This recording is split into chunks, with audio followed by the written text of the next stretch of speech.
Oh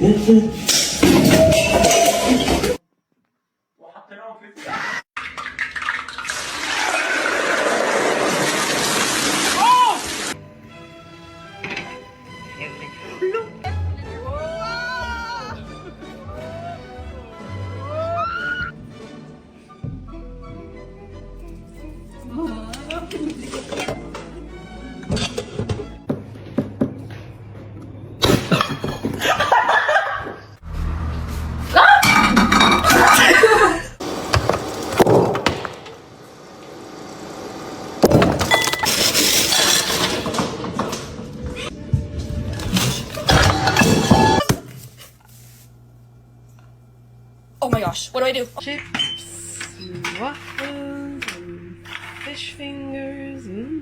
Yummy. Ah!